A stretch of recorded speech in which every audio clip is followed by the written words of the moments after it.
name is Debbie Reynolds. They call me the Data Diva. Today I want to talk about data privacy and the new United Kingdom standard contract clauses of 2022.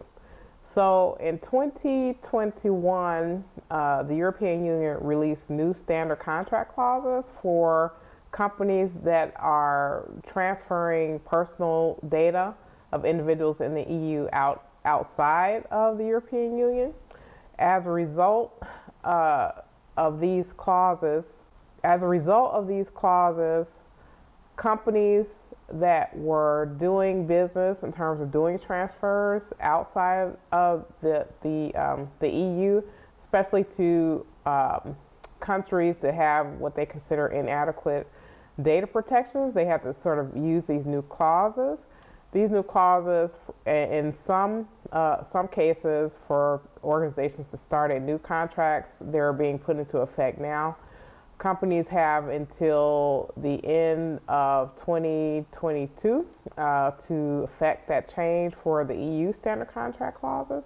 But when those contract clauses for the EU went into effect in 2021, because Brexit happened at the end of 2020, the EU wasn't included in that. So what has happened is that even though for the EU, people were using the new, or trying to implement right now, the new standard contract clauses, companies that were transferring personal data out of the United Kingdom had to use these previous EU contract clauses. So now the United Kingdom has their own standard contract clauses. They released actually two documents that companies need to look at. So starting March 21st, 2022, these new documents are in effect. One is a international data transfer agreement called an IDTA, and the other is an addendum, a UK addendum to the EU's 2021 standard contract clauses. So the important dates to remember are that these contract clauses are in effect March 21st, 2022.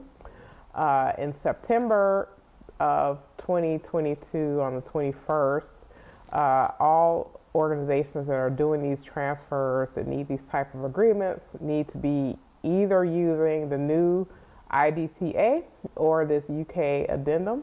And then at March 21st, 2024 is the deadline for any companies using existing contracts that need to update this UK data transfer agreement, that they need to do that or add an addendum.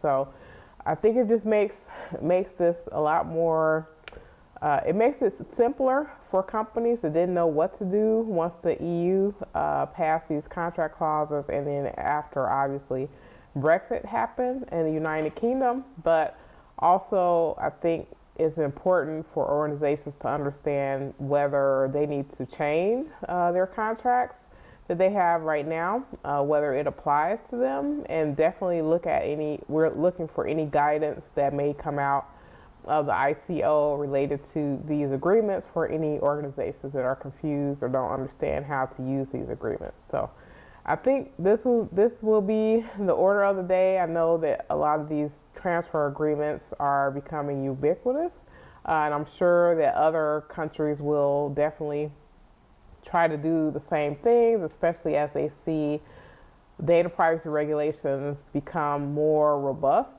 around the world, and also as we know that the international data transfers still continue. That's it. Thank you.